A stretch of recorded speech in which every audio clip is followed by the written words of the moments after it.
This DJ's so funky, man. On 3, 2, 1. Activate. This is the RDDC podcast.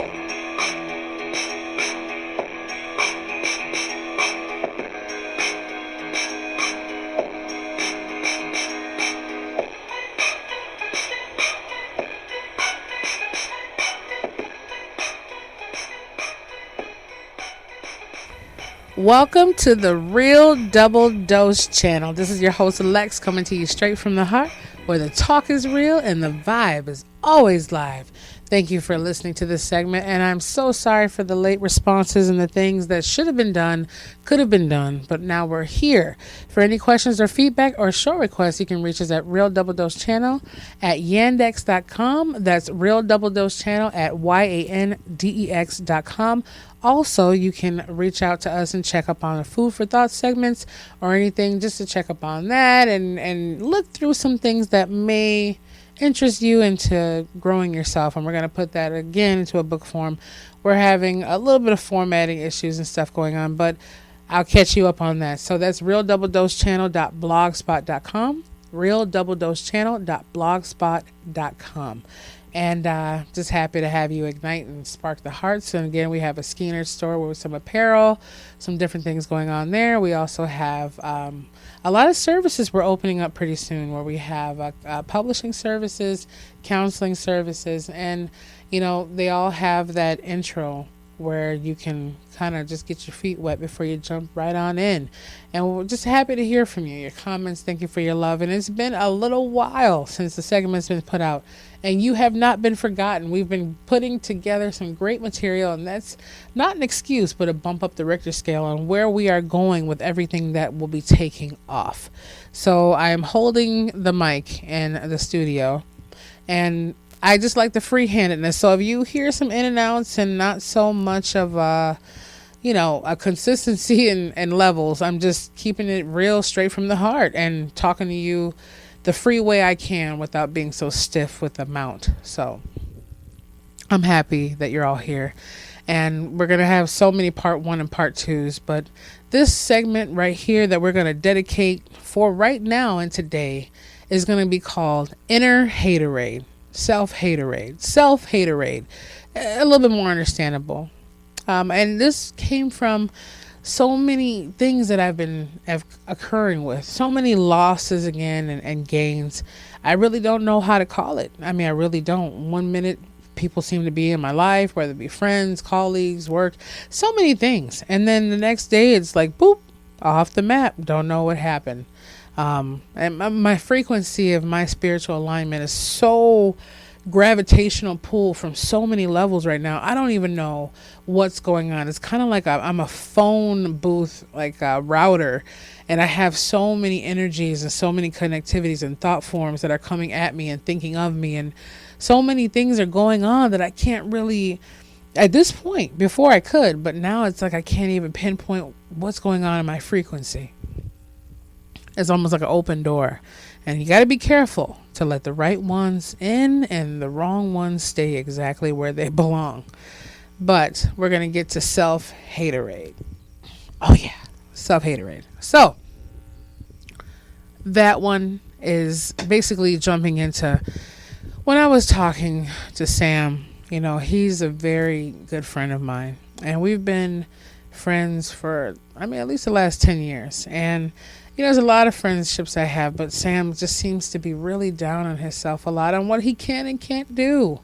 And okay, well, I have a example, i.e., okay, I have a barbecue pit restaurant that I want to open up, and I just don't see it happening. I don't know if it's going to happen for me. And this is his exact words, and refreshed in Lex's way. Oh, okay, well, you know, there's like a million barbecue pit restaurants open, and I stopped for a moment. I was like, you know, sometimes I jump down his throat in a different loving way, because I think of myself in those times and other people, and sometimes a ball of like energy comes out of me, and I'm like, wait a minute, shake up out of it. Like, look at the freaking burger joints that we have. I mean, look at it. We have Burger King, we have McDonald's, we have Wendy's, We have, Snappy Stop. We have Culver's. We have Carl's Jr., John Hardy's in some areas. I mean, the list goes on. Okay, we have a White Castle. That's a little unique on its own, right? Excuse me. Let's cut that out. But again, I am coming over a cold. I'm trying to get that cold out of my system a little bit. So please excuse the rumbliness in my voice. But keeping it real comes with all kinds of things. But as far as those things go, I looked at it from a different standpoint. And I've asked myself these questions. You have asked yourself these questions. We have to be real within ourselves. If no one's listening to you, listen to it, or the inner voice inside of you, you can have that open-mindedness and say, these are things that really go on. Like if you're meant to open up that nail salon, even if you know you're only going to get 100 customers out of the thousands that come in, you still have a chance. Even if you're going to open up an ice cream parlor and there's a guy who has the same exact ice cream as you, there's something different about what you have to give. You have your own special, unique sauce, your own development, your own particular way of doing things. People are going to choose what you have. It's just like you go in a store and you see 1 million products, okay? You see 17 different detergents and at least 15 of them are alike, okay? The generic, the same thing. There's something different about it that speaks out to you, whether it's the color of it, the smell of it, the consistency of it, something, the cap, the bottle. It's going to speak out to you. It's different. Yeah. So when we have these things that we look in ourselves, it's the same thing. Each of us have a unique imprint. Why is it that a thumbprint is so unique? Out of all the billions of people on this planet, and who knows, far beyond, we're so different from a different imprint. And I have to catch myself. What makes me think this? Well, I want to be this way. This person wants to go on American Idol. Well, what makes them think they can sing better or better than the next person? What makes them think they can have a chance? They're not just being foolishly optimistic. They're being realistically, creatively limitless into the possibilities and unboundaries and the territories that only they are meant to touch. No one can tell you that you cannot do something except yourself. No one can tell you what your greatness will be except the stigmas and the stipulations you put within yourself. And it doesn't even mean because you put it in yourself that it's not worth and it's not going to happen. It just means you're holding yourself back from the things that are meant to happen. Now, they might not happen in the time frame you see, and they might not happen in the time frame that you desire. But as much as you believe in them, they're already coming. Okay, for the things of greatness to come about, they don't just come so rapidly sometimes. Now, get this. I was sitting there craving a breakfast sandwich. Okay, Dunkin' Donuts. That's what it was. And I'm like, okay, I walk past Dunkin' Donuts every morning. They're open, they're buzzing. I smell the coffee beans, delicious. Okay. And then I start seeing the breakfast sandwiches out there and I'm like, okay, no, just, focus on your health. And I'm like, wait a minute. Health is love and abundance. Not crazy going over the board, but why can't I go in there and have a little McMuffin or something, whatever they have. And instead of doing that for days and days and days, weeks and weeks and weeks, all of a sudden, one of my friends come by. He always comes and get an espresso. He says, I'm going to get me an espresso, Lex. I'm going to go to Dunkin' Donuts and get me a sandwich. And I'm like, oh, well, hey, put some extra cheese on mine. And I'm just being joking, not thinking of it. And he says, oh, really? Well, what else do you want on it? And I'm like, no. He's like, no, seriously. So I'm like, okay, maybe a little steak, egg, and cheese. Now, he did come back and forgot the steak or whatever else is supposed to be on it. But I got the cheese, I got the croissant, and I got the egg. All blessings too. I took the egg yolk out a little bit. It can be a little different when people cook it, but I got a sample of it, and I'm like, oh, that's not too bad. It was nice. It was something that I really wanted and needed that day because I was sick from not eating all day and moving around off of just coffee, which oatmeal cookie and coffee for breakfast at 6 a.m. was the only thing my body could ever let in. But I'm doing better. Long story short, short story long. It's to the point I'm like, well, how come these things happen? Or just little things like that. Like we seem to question, how come is it when I want $5 it'll pop up, but when I want 5,000 it won't. When I want 5 million it won't, because we have a greater resistance to those things that we see on a large scale. We see ourselves obtaining it, but the hows and what ifs and all the buts come on in there. It's easy for us to focus on a $20 bill falling in our pocket. It's easy for us to focus on a sandwich that we know we can't obtain. So honestly, we're letting in what we know, or we're allowing ourselves to focus in on that we know we can't obtain. Now, some people have broken those barriers, but at the same time, if we said, it's easy to come about $1,000, that's easy. I can walk past the store and get that. We don't know. And testing proof, how many things will pop on up? We don't know. So it's always the limitations we set. But the self-haterade comes into saying, I'm not good enough for this, and my ideas aren't good enough for this, and I can't do what this person did, and I'm not going to be this, I'm not going to be that. If you need to open up a barbershop, open that barbershop. If you want a massage license, open that massage license. There's no one that's going to cut hair like you do. There's no one that's going to be able to rub a shoulder or a leg or a foot. You know what I mean? Like you do. There's no one that's going to scoop ice cream like you can. There's no one that's going to come up with the flavors and textures that you can. Now, here's another example. We have MasterChef. We have all these different things. And we see these contestants, or Chopped, the TV show Chopped. I like seeing some of those, a lot of them. And we see them given the same freaking ingredients. Okay, the same ingredients they're given. Okay, let's say, for example, cotton candy, pecans, celery sticks, some salmon, a stick of butter, some weird caramelized salt, or whatever it is. They're given asparagus, and they can choose to use all the components to make a bomb dish that will wow the judges and move them to the next stage, or they can choose to use all or not. You know what I mean? So that's what I'm saying. But even the one who gets chopped, maybe they weren't using as much creativity, or they should have used all those components in a better way. But either way, it all had its own distinct flavor. It's not about who got chopped. It's the point that sometimes in this universe, in this life, we're all going to be given the same ingredients. We all have the same ingredients. We all have the infinite source of creation, the creator.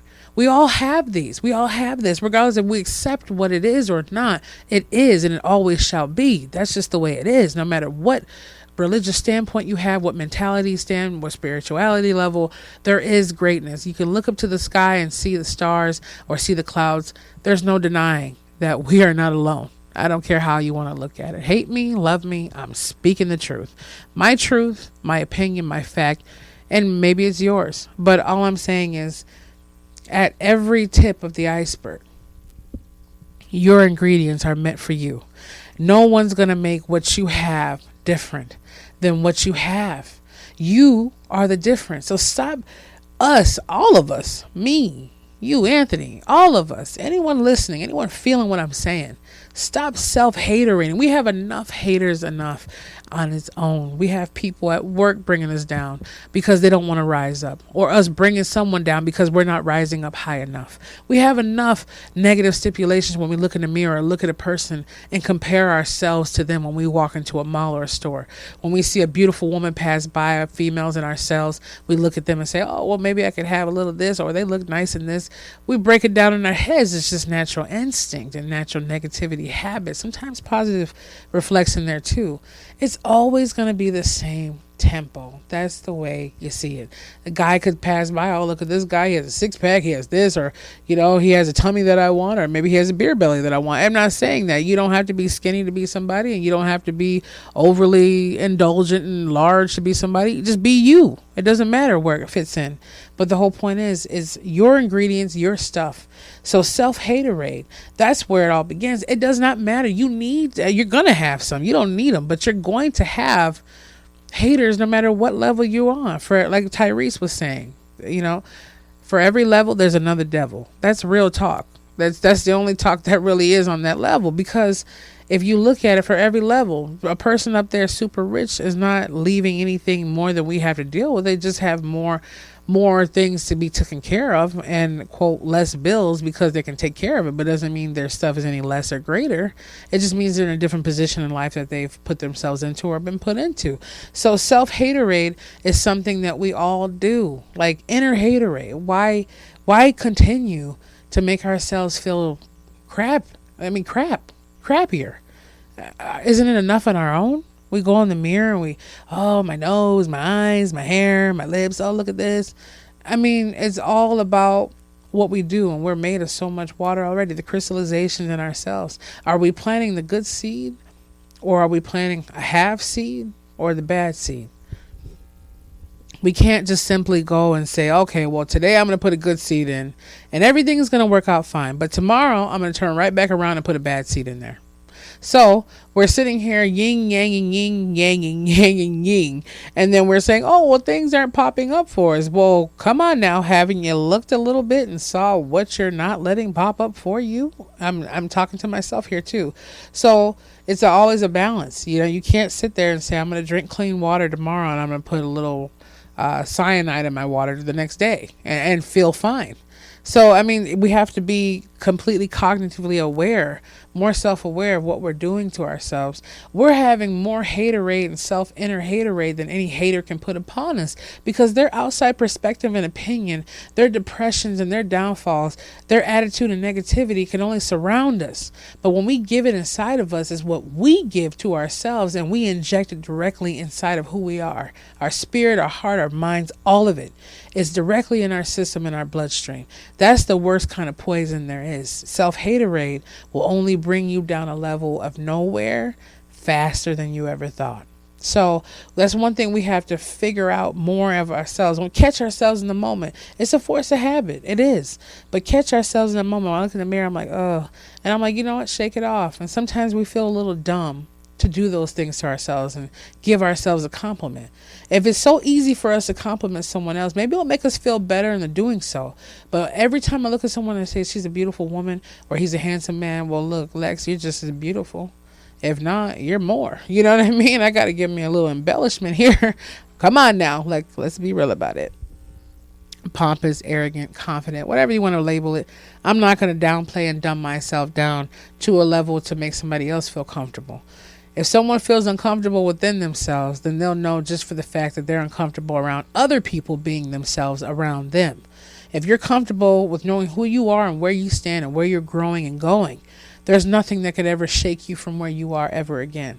So we're going to just have this, I don't like to have the segments too long. I know it's been too long since I got to you, but we're going to do some back-to-back segments. I have some time put away, and you might get a little, Lex, but I'm going to have some stuff coming out. And consistency is the key. I'm learning more so on things, and life does happen. This is life. Serving a slice of everyday life. It's not just the intro. When I say this is your host Lex coming to you straight from the heart, where the talk is real and the vibe is always live. Guess what?